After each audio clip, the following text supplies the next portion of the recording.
the Yeah, outline here. I'm good. I don't even have an intro for myself. We should have an intro for the show. We usually don't have it for Google. It's on the audio, but I don't know. Google is just weird. Okay. Okay, start broadcast.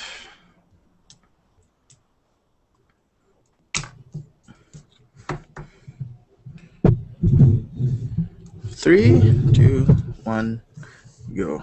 The Half Court Heave Podcast, wherever you may be, however you may be listening. This is episode number 16, and with us are two new faces.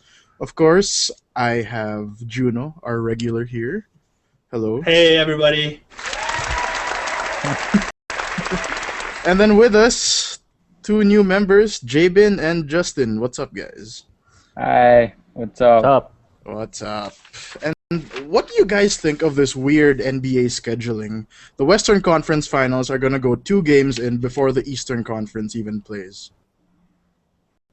I think that is in favor of the West. Of course, if one of them ends up sweeping, then they get a long rest compared to the East.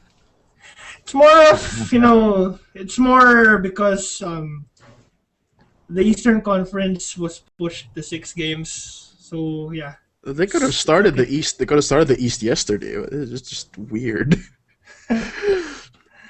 Well, they have to make way for that TV money. I think it's more scheduling with TNT. Are all the how conference the finals East went. showing in? Oh my gosh, who's talking? I don't know. I'm sorry. What? Who are all the conference finals? What? Showing in TNT? The East is on TNT. The West is on ESPN. Oh yeah. So that's why I think they have to adjust it to TNT. Oh, So that's it's why. TV money. Give Turner Sports more money than Disney. Yeah. Anyway, before we go on, let's look back at the Knicks-Pacers series that ended over the weekend.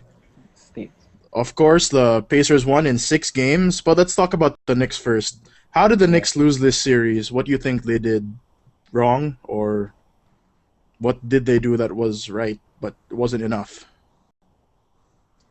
Well, I'll start. So, for me, the Knicks lost because Carmelo Anthony did not have anyone that could carry the load with him. He shot 28 shots in the closeout game, and he didn't have any support. J.R. Smith was absent throughout the series. Jason Kidd wasn't himself. He hasn't scored in a long time. And I pointed it out even before the season started. Tyson Chandler's health would be the critical factor for the Knicks to move on, and he wasn't 100%, so that ultimately doomed them. Yeah. Okay. Anyone else? I'll go next. Just talk, guys. Oh well, when I was doing the for this one, I made 2 columns, one for the good things that the Knicks did and one for the bad things, and I ended up writing about 6-7 bad things that the Knicks did and only 2 for good.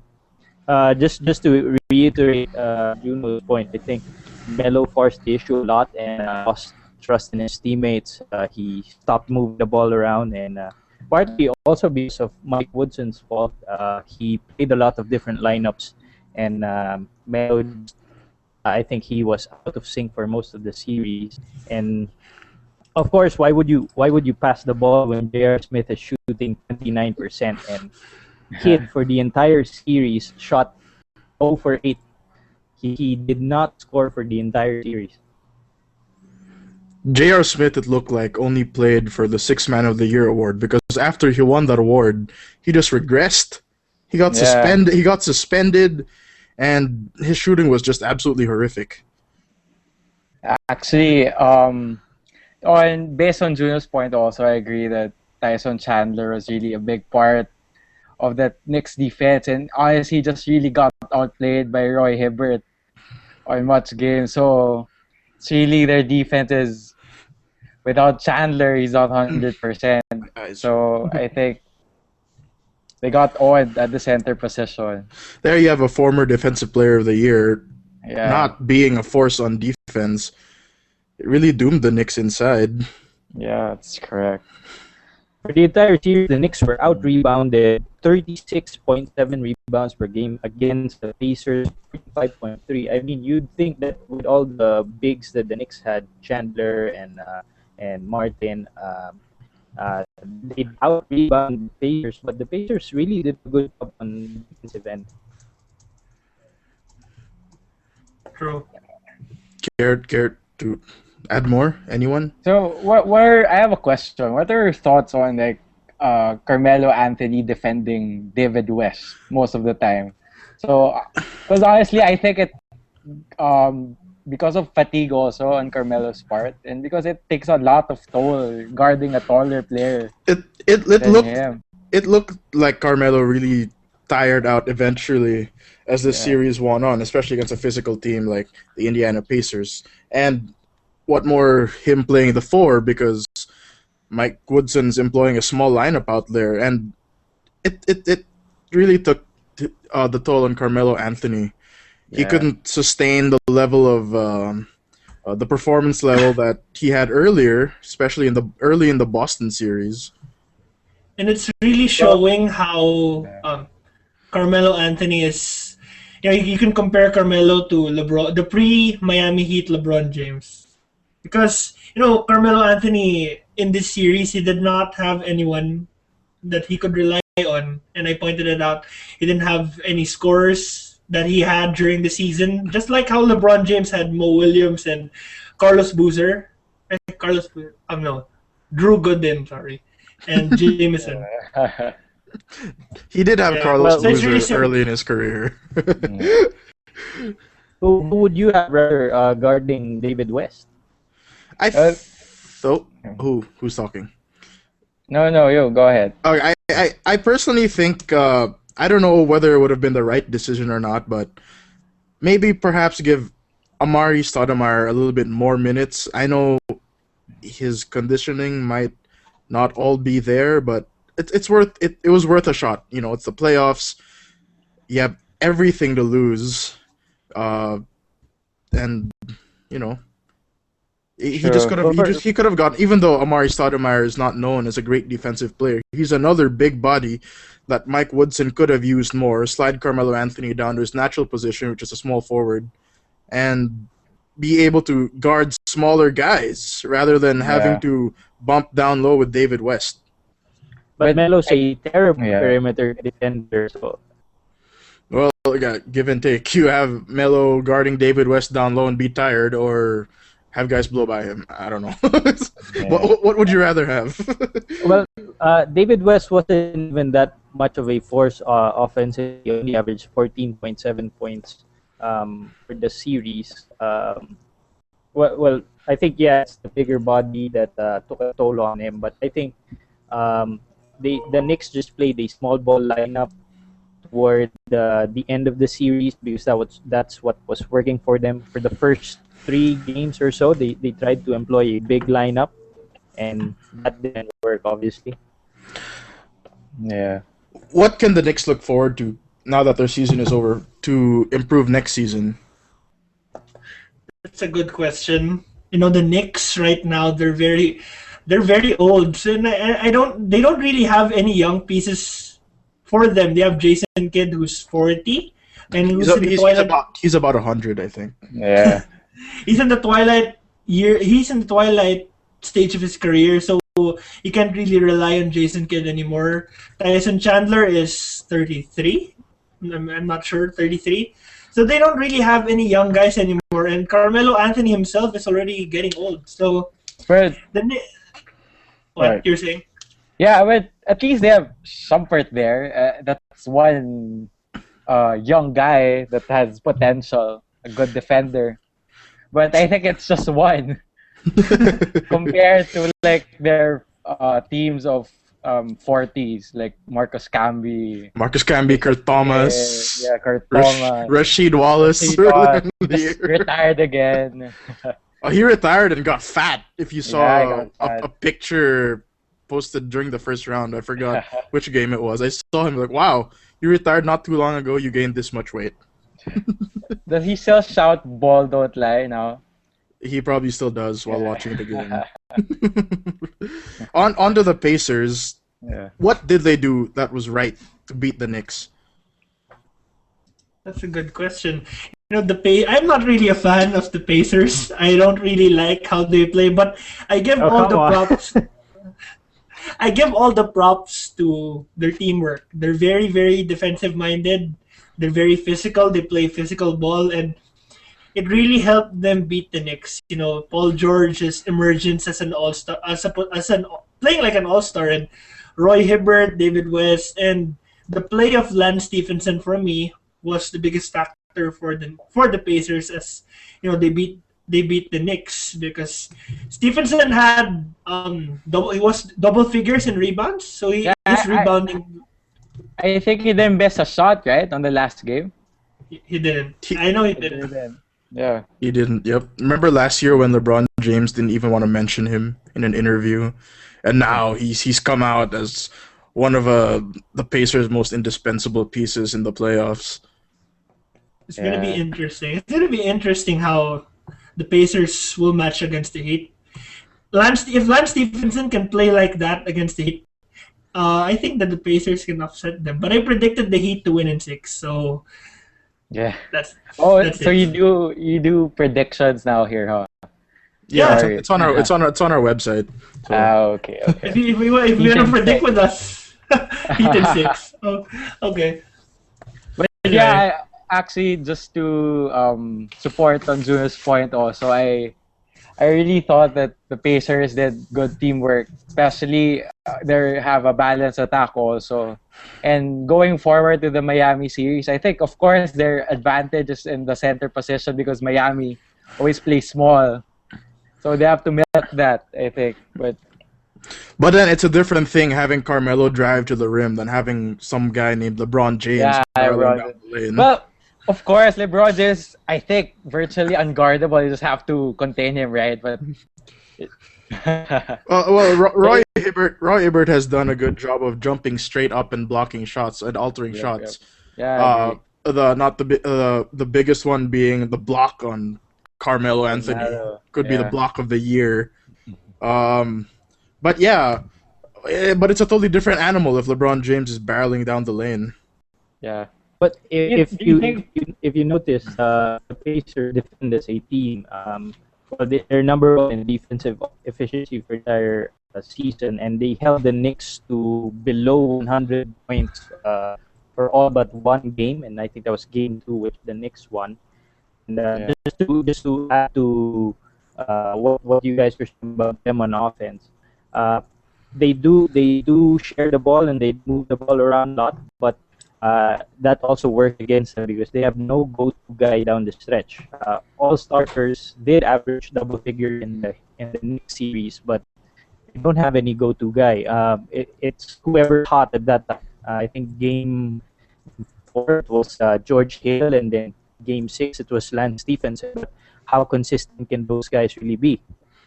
Yeah, it's basically star by committee. It reminds me of the 2004 Detroit Pistons team. Yeah. Well, at least they have a go-to guy with Chauncey Billups. They had Chauncey Billups there. Bless you. Just to add to something going against the Pacers, they turned the ball a lot. Especially during the Knicks series. They had 94 turnovers for the entire 6 games, and they're pretty bad free throw shooters. They only shot 70% for the series. I read a report earlier that said going to game 6, their coach made them shoot 100 free throws each during practice. Wow. So that if not run suicides, is that how the deal goes? So yeah, in order to next series, I think Pacers just have to continue playing good defense. Player did a good job clocking the lane. He would continue that. Then, you notice the Knicks employ a somewhat similar offense to Miami, where they have a lot of 3-point shooters and they have one star dominating the ball. if they can make small adjustments to their defense, I think that'll be good. Well, what you alluded to just there is what I think the Pacers did very well. They capitalize on the Knicks' weakness, which is the Knicks are a spot-up shooting team. They have a roster filled with spot-up shooters. I think for the most part, only Carmelo Anthony and J.R. Smith to an extent can create his own shot, and the rest just spot up the three-point line. And what the Pacers did was make New York create shots from someone else, and which goes to the Heat. If the Pacers are able to get the ball out of LeBron and Wade's hands, do they have anyone else that can step up? I think on defense they'll be okay. It's their offense that they have to really improve. On the year they were in the bottom half of the league when it comes to offense. And they don't have any bench guys. That's one thing that I noticed with the Pacers, is that they're the second worst, along with the Lakers, when it comes to bench production. So they don't really have any guys off the bench that can create their own shot. They have one of the worst benches. You don't believe in Tyler Hansbrough? Tyler Hansbrough is good, but he's not really an offensive guy. Yeah, but I don't believe in him too. So yeah. I think we should. I think there should be a new stat for Tyler Hansbrough for how many times he gets hit in the face per game. In Game 6 alone, he was hit twice in the face. That's a good stat. I'd want to see that. I want to see how many elbows are thrown in the paint. There you go. But it's gonna be very interesting, the Heat and the Pacers. If the Pacers can get more production off the bench, and as you said, if they can defend LeBron and Wade, they might pull off the upset, but it's highly doubtful, especially if you have the greatest player in the world. Off the bench, they basically play DJ Augustine, Hansbrough, Sam Young, sometimes Jan Mahimni. Well, they play Green, right? No, Gerald Green. Not all the time. Not all the time. Yeah. Gerald Green will check Dwayne Wade. He'll do a cupcake dunk or whatever that was. He'll do it in the candle. He'll do it in the game.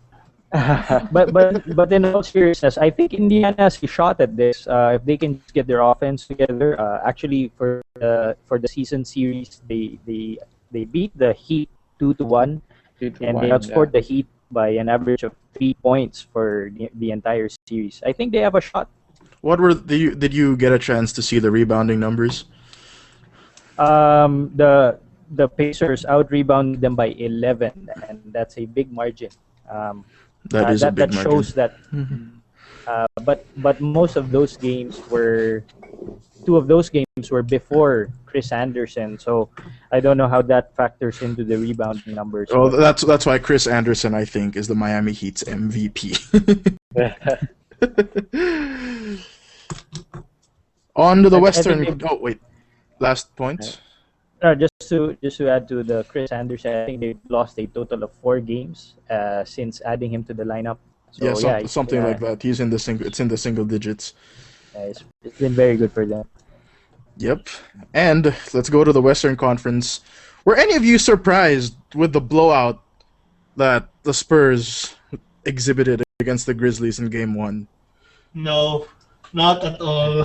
I expected it's always like that. I expected the Grizzlies to lose Game 1 because the Spurs are the Spurs and they're very tough to beat at home. And you saw it, the Grizzlies were very tired against the Oklahoma City series, and it showed in that game. Yeah, I was surprised that they were blown out, but I wasn't surprised that they lost Game 1. In the series against the Clippers, they lost the first 2 games. In the series against the Thunder, they lost Game 1. So it's a bad guys. But for the series, right? For last year, or I think that was 2 years ago, the upset of Memphis again. Yes, 2 years ago. The Spurs 2 years ago. Yeah, in the first round. Yeah, they lost the first game also. Then they won in 6. So I don't know. I'm not saying they're gonna win again, but yeah, on Juno's point that the Spurs are just really the Spurs.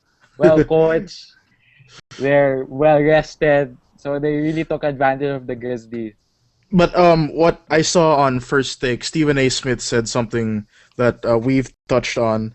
Do not expect this to be the story of the series going forward. If you think that Memphis Grizzlies are just going to bow out to the mighty San Antonio Spurs, it's just not going to happen.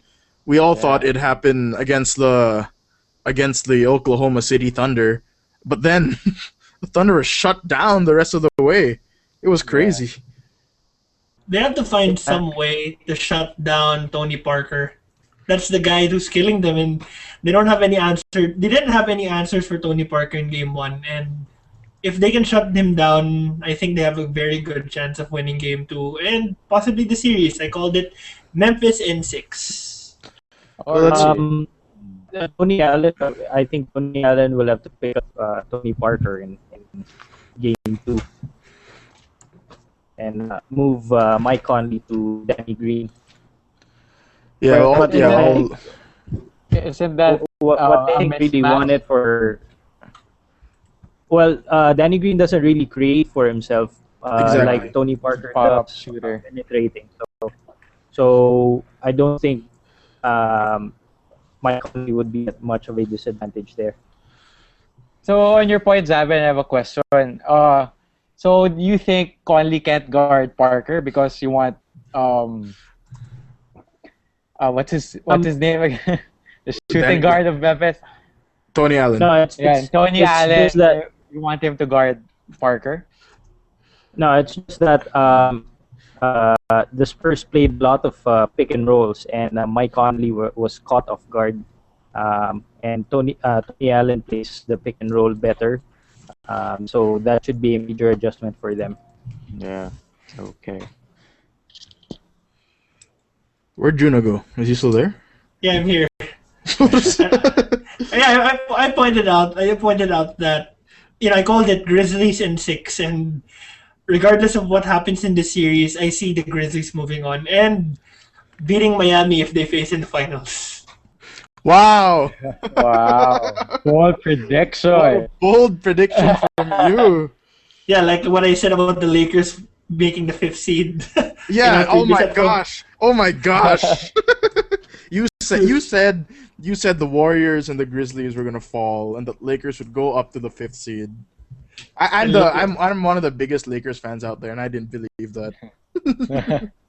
Well, it's wishful thinking, right? You have to be positive. Yeah. With that team, oh my gosh, nothing was possible with that team. Yeah. But yeah, Grizzlies in 6, and they're gonna beat Miami if they face in the finals. They're just what Justin? While watching the Memphis Spurs game, I actually saw that. I didn't really think that they were ready against the Spurs because Zach Randolph was being double teamed almost every time, and Conley was their shooting guard off the bench. Bayless. Was always open, and they haven't really fed the ball to them. So I think that they're gonna make adjustments on Game 2, and it's gonna be a better game. Hopefully. That's a good game plan that I noticed the Spurs employed against Zach Randolph, which was to out-muscle him, which is quite ironic because Zach Randolph is one of the toughest players inside. He's not a softie, but he shot 1 of 8, 7 rebounds, only 2 points. That is very un-Zach Randolph-like. Yeah. Actually, most of the time he was out of position. Duncan will always push him outside. Tim Duncan of all people pushing Zach Randolph outside. They're well rested, so I guess he has the energy to do that. And here's a big factor, which I don't think the Grizzlies have any advantage. The Grizzlies don't have anymore. Marc Gasol doesn't have Kevin Durant guarding him anymore. I don't know what Scott Brooks was thinking, putting Kevin Durant on Marc Gasol. Maybe it's the same as the Carmelo argument on David West. But every time Marc Gasol had Kevin Durant on him, Marc Gasol was able to score.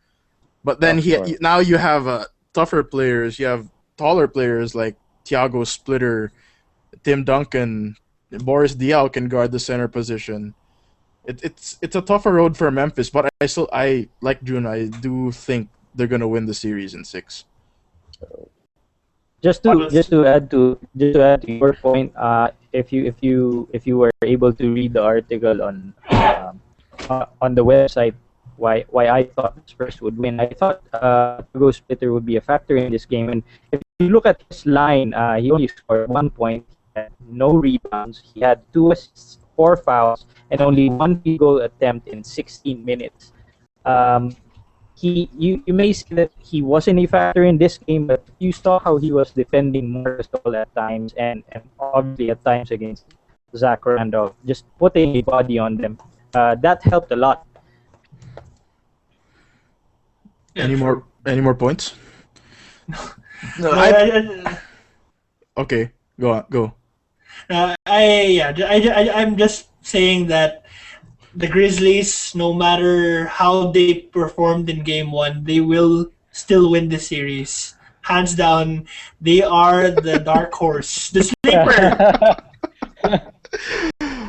Okay, I pose this question now to you guys. Say that if you look at this conference finals and say if the NBA finals feature the Memphis Grizzlies and the Indiana Pacers, is this a win for David Stern or a loss? Of Because if you course look at it on paper, which is I think why he blocked the Chris Paul trade to the Lakers for quote unquote basketball reasons, whatever that is.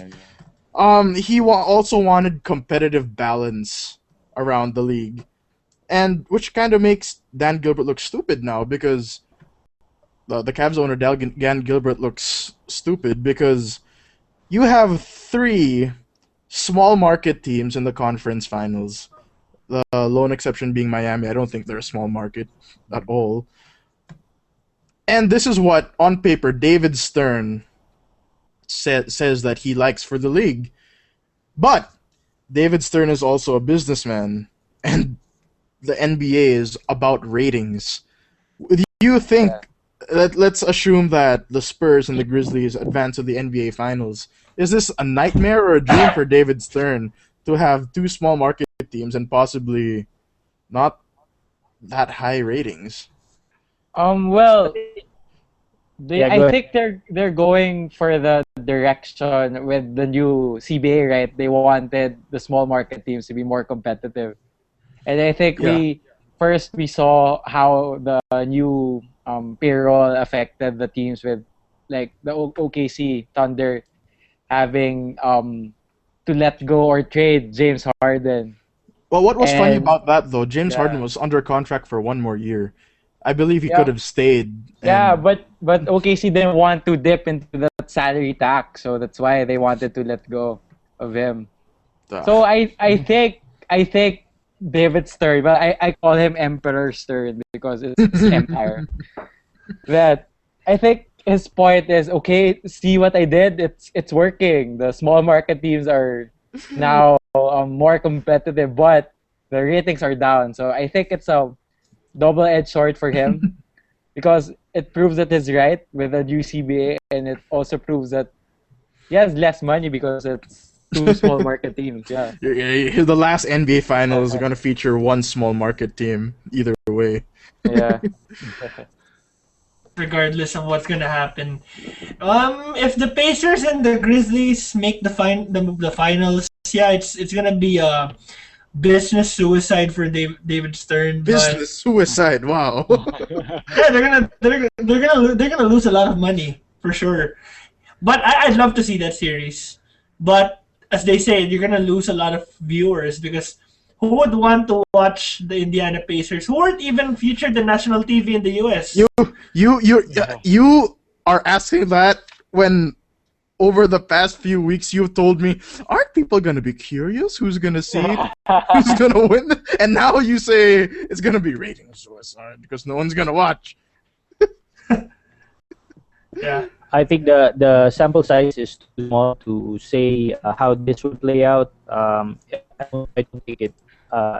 Well, it matters at this point that they're small market teams, but it also speaks to the type of basketball that they play. The Grizzlies and the Pacers are very defensive oriented and very slow paced when it comes to offense, The Phoenix Suns during the Steve Nash era were relatively small market since they played an exciting up-tempo game. It was it was entertaining to watch, and that got them on national television a lot. So I think it doesn't really matter at this point what type of market these guys play in. It matters more what type of basketball they play.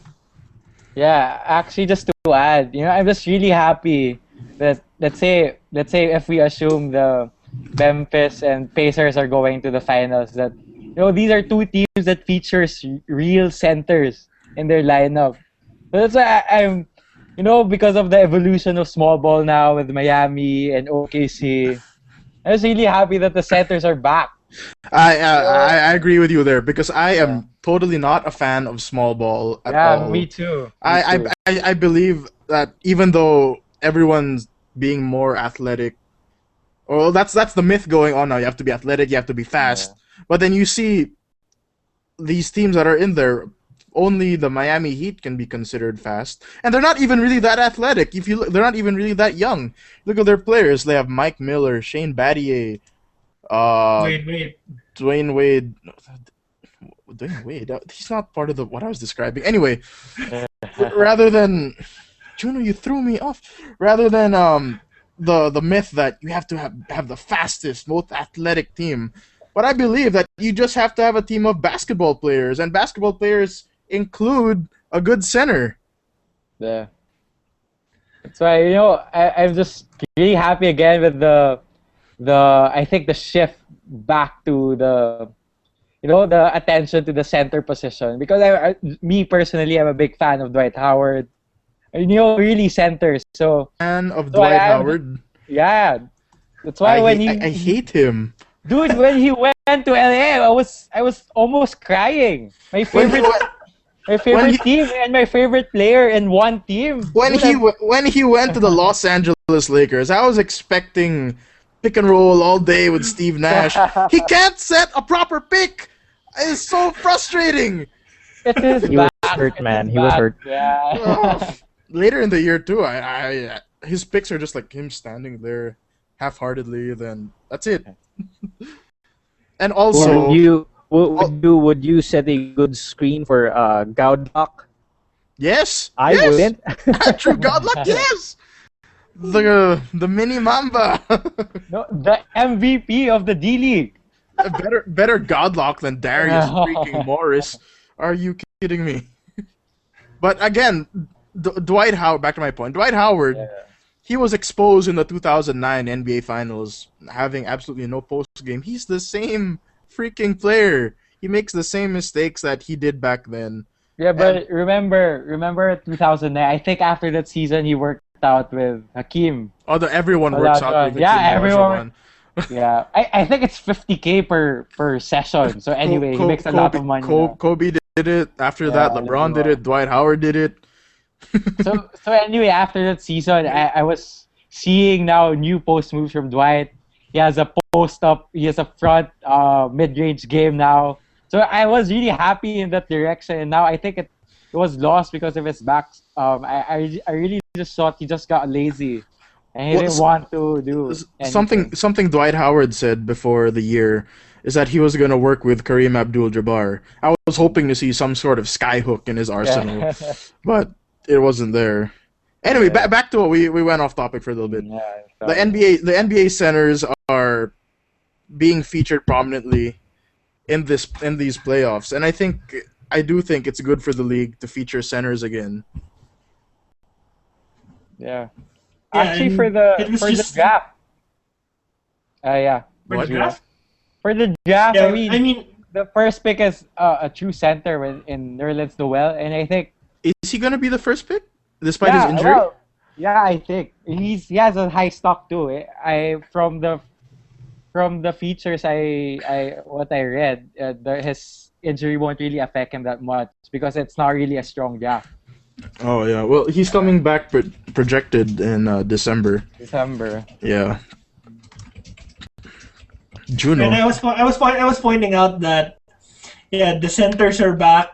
When during the time of Shaquille in the Lakers, they always said that in order for you to win a championship, you'd have to have a very good center, and it's showing now that three teams, San Antonio, Memphis, and the Pacers, they have pretty good centers if you include Thiago Splitter in that discussion. And if the Pacers and the Grizzlies make it, good for them. But I called it. Grizzlies will win the championship this year. Any last points? No. All right, moving on. Something that really personally disappointed me. I was hoping to see the return of the Seattle Sonics, but the NBA voted to keep the Kings in Sacramento, which was just a long, grueling saga for both the Maloofs and the city of Sacramento. What happens going forward now? Because Seattle, this group, the Hansen Group from Seattle, which included Microsoft CEO Steve Ballmer, really had a good shot at buying the Kings. I think a deal was agreed upon earlier this year. It just wasn't finalized. And people were really hopeful that basketball was going to return in the Pacific Northwest. What happens now? You have the Kings in Sacramento. They're obviously gonna try. They obviously have a new arena deal, unless, of course, the Kings aren't gonna stay there if they're staying in Sleep Train Arena forever.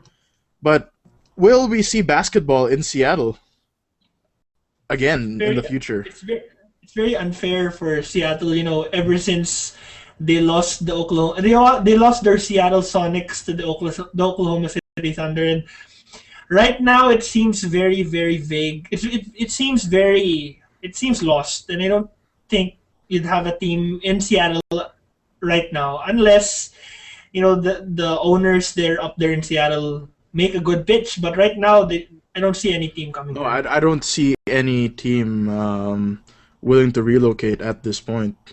Yeah, I don't think a relocation would be needed. I think that eventually the league will have to expand, incorporate a team. Seattle has shown that it can support an additional team, so why not give them a team? They have a good history of supporting basketball. There are a lot of players coming up that would also help spread the talent around the league. If there's a group willing to pay for it, then why not give them a team? What I think the NBA is hesitant to do with regards to expansion is that we don't know how the divisions are going to be aligned. You're going to have to add one more team to divisions that are already equally divided, and it's going to mess everything up unless you add another team in the Eastern Conference to even it out at 32 teams, 16 each conference. But right now, it just doesn't seem like a viable idea unless I believe they have a clear path in mind on how to rearrange the NBA. That's true. Unless, that's true. If they can add another team, then Seattle might get... If they can add another team in the Eastern Conference, I think Seattle can get a team. But right now, I don't see it. They can bring back the old New Jersey Nets. You have the Brooklyn Nets, the New Jersey Nets. No, I don't think the New Jersey will be getting a team anytime soon. Towards the end of their run, they ranked in the bottom fifth of NBA attendance. You know how arenas give out their numbers in terms of attendance. They say 10,000 people, but that's a number of people that bought tickets for the game. That's how many tickets were sold. I don't think they actually showed up. Yeah, I don't think the people in the arena was actually 10,000. Maybe like 5,000.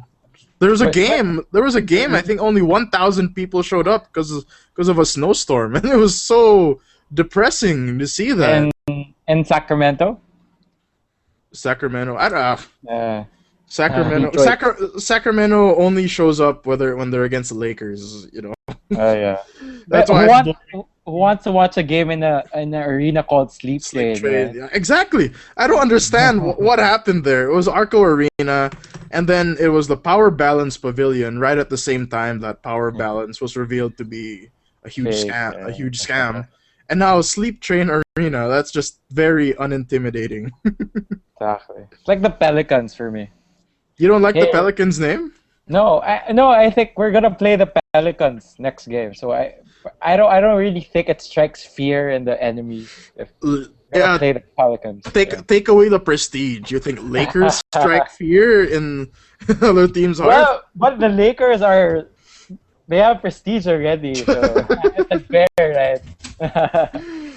And I heard the Charlotte Hornets might come back next year. I heard about news that. Is it that early next year? They're gonna.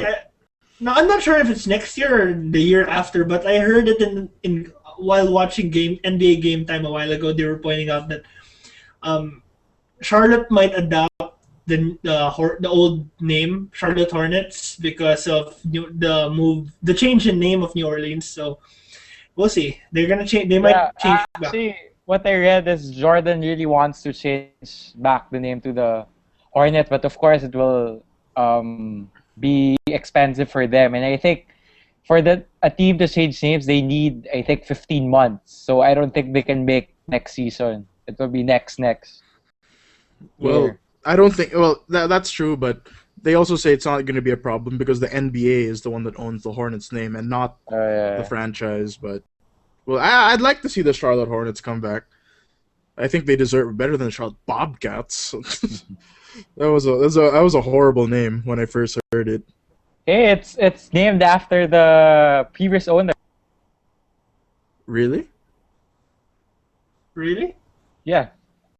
I didn't know that. Google that. Thanks for that little bit of trivia. All right, we are running out of time, but let's just go quick topics around the NBA. Recently, Terrence Williams was arrested for threatening the mother of his child and brandishing a gun. Personally, I don't understand how NBA players are able to get themselves in this kind of trouble. I don't know if it comes with the lifestyle or not. But what do you think of this? NBA players getting caught almost all the time. Speeding in the streets. Getting arrested, speeding, DUIs. It's bad for the league.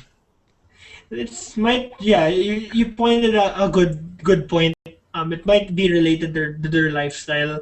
You know, Terrence Williams threatening his mother and his child. Maybe he had the guts to do that because of the money that he has. Probably that. I don't know. It's vague. It's very vague. I don't know. I don't know what goes on with the players' minds, but yeah, it might be related to the lifestyle. But this is the Terrence Williams that really going into the season, going into the NBA was really they have a high potential, I think, and eventually just faded, correct? And now he was signed by Boston. He was playing where? Was he playing in the CBA or no? I have no idea where he was playing. Probably. I wouldn't be surprised if he was in the CBA. That's why I really think that he has an attitude problem. That's why he faded in the NBA in the first place. That's why this happened. Like a Stephon Marbury. Yeah. Stephon Marbury is actually doing very well in China, actually. China. But he has a statue there. Really? Yeah, he has a statue there. Well, which NBA player would you least expect to commit an act like that? Not DUIs, not speeding, none of that, but something as crazy as brandishing a gun. And Tim Duncan. Tim Duncan, Steve Nash, maybe. Steve Blake. Stephen Curry. Steph Curry, yeah, that's one. And probably Klay Thompson because his mom and dad still hold his money for him. That's true. I listen to ESPN LA 710, the radio station, a lot. Michael Thompson does hold the money of Steph Curry. I don't know if they agreed to that dynamic, but that is true. That's why Michael Thompson was so angry when when Klay Thompson was fined for what was that he was fined for? I can't remember. Fighting against the Pacers. Was it like That was the fight against the Pacers when Roy Hibbert shoved Steph Curry out of the way. Yeah, he was fined $35,000, and on top of that, Michael Thompson fined him. He fined his own son as well. That's weird. Yeah, Michael Thompson gives his son $3,000 per month for rent and $300 weekly for pocket money. I don't know. He's still getting his allowance from his dad when it's basically his contract. That's weird. At least it teaches, good value for money. So, I don't know. It's actually smart because you look at players, which goes to my next point. You look at players like Antoine Walker, who's broke and has no job, although it's been reported that he wants to return as a scout. But before we get to that, a lot of players grew up from, you know how there are a lot of rags to riches stories in the NBA about how people came up from the streets before becoming NBA players and earning lots of money. But eventually, a lot of players don't know how to manage their money. And it's a combination of, one, the lifestyle. They get used to it, having such a luxurious lifestyle. Two, whether it's good to say or not, their friends, more often than not, leech off of them. You know how they all have their crew, their boys, their bros. And more often than not, they leech off of them. That's why they end up losing so much money. Allen Iverson to be one of the more popular examples of a guy who's broke. But going to Antoine Walker, he wants to be a scout. Would he make a good scout? Yes, I would give him a chance. Antoine Walker was a pretty good player during his Boston years. So, yeah, but you can't really say if you're a good player, you're going to be a good scout. But yeah, Michael Jordan sucked as a scout. He drafted Kwame Brown. But, it depends. It really depends. Antoine Walker's a smart guy, and he might be a good scout. To me, he's personally going to grade people and if they can do the shimmy or not. Shimmy. Right, so last time I heard with Antoine Walker, he tried to come back to the NBA. Yeah, he went to the D League and failed. Yeah, I don't think he's in any sort of basketball shape anymore. I don't think his body can hold up. Yeah. But so yes, he did try to go back to the NBA. That's why he's just trying to be a scout. Yeah. That's true. And I believe he wants to do it for the Boston Celtics, his old team, his long-time team. Good for him. Good for him. At least he can go back to his roots. If he can play, he can scout for the Boston Celtics. Okay, and to our last point, we have a few minutes left. Dwight Howard finally is talking about his free agency. Well, it's been reported that Dwight Howard is going to take his time when making a decision, and he's going to go out there and explore other teams, one of the biggest being the Houston Rockets. And I've said throughout this whole this website's existence that the Houston Rockets are a very viable option for Dwight Howard because of their young players and then the talent as well. So how much credence do you give Dwight Howard going to Houston? Good question. I would say probably he'd go to Houston around. I'm 30% sold on it. Dwight Howard, yes, very, very tempting. If I were Dwight Howard, it would be very tempting, especially given Houston's depth. They have Chandler Parsons, James Harden. They have a lot of young guys, and who wouldn't want to play with James Harden? But, I'm sure Dwight Howard right now is concerned about his reputation, especially of how he forced himself out of Orlando and how he absolutely failed this year. So there's a big part of me that's saying that he might not leave, but it depends on him. I'm pretty sure he might stay. He's said that he didn't want a repeat of the Dwight mirror, which was actually very, very horrible, holding the Orlando Magic hostage for more than 2 years, and probably going to do the same to the Lakers for 1 year by not saying whether he's staying or not. But if you've read all the reports throughout the season about potential free agent destinations, the Mavericks are also one. If you were the Mavericks, how would you pitch to Dwight Howard to try and convince him to? I think to stay there. To go to Dallas. Dirk, I said that he is willing to take less money. So at least when they say sign Dwight Howard, they can surround him with more talent. So I think, he's old, correct. I think he deserves less money. But he's old. Then they don't really have any core guys.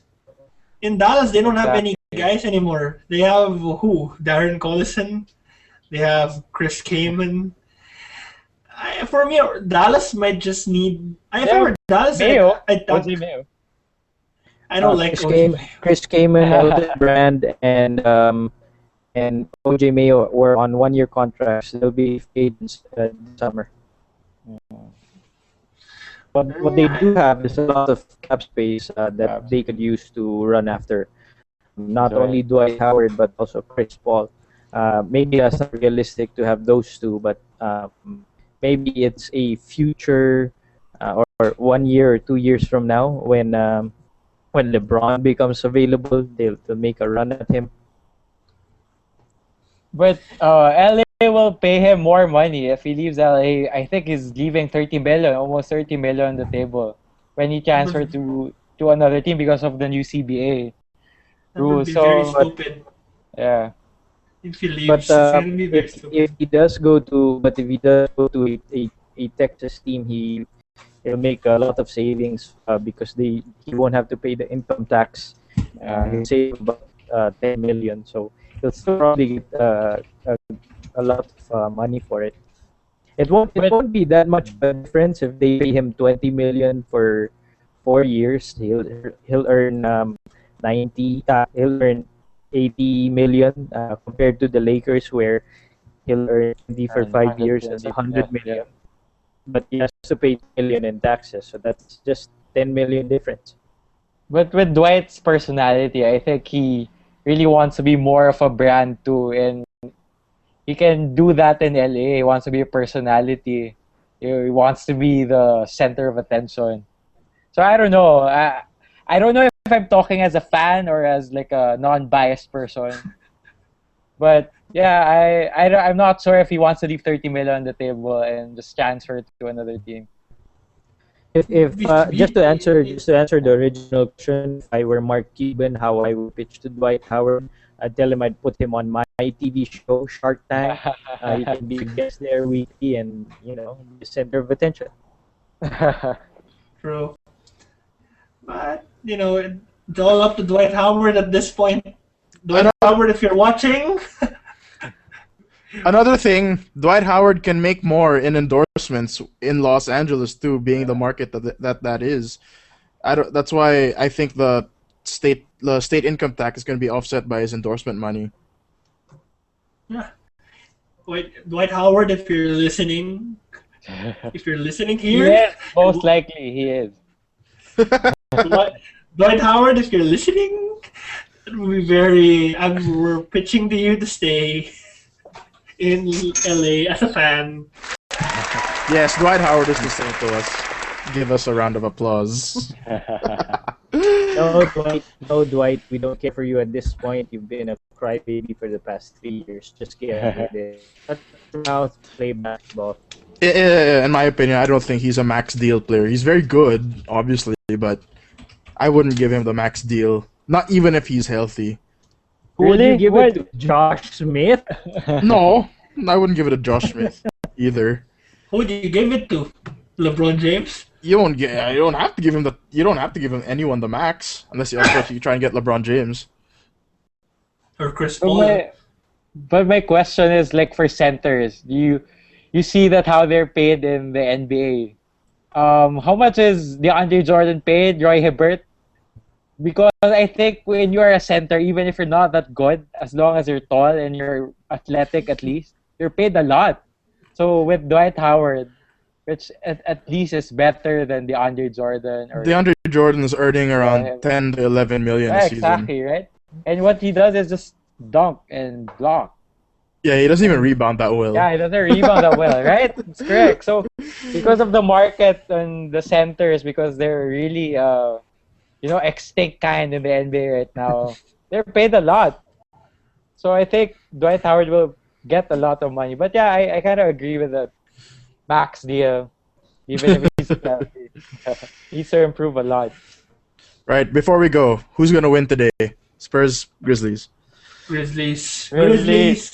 All the way. Spurs will win by 4. Spurs by 4. Grizzlies will win by 5. We should do a betting show. I know nothing about sports betting, but it would be nice to do a betting show. All right. Well, this has been fun. Follow us on Facebook. Like us on Facebook, facebook.com/the Half Court Heave. Our Twitter account is at Half Court Heave. Please visit our website, www. It hanged. thehalfcourtheave.com. Jabin, what? Your video hanged when you said it. Can you say it again? It might not have been. Say what? The whole thing? No, when you said follow us on Twitter. Never mind. Post it in the comments. He said follow us on. He said follow us on Twitter. Twitter.com/the half court heave. I said that already. Oh my gosh, Juno, you ruined everything. All right, Justin, Jabin, thank you. Thank you. All right. For Juno, this has been Isaiah, episode 16 of the Half Court Heave podcast. See you guys.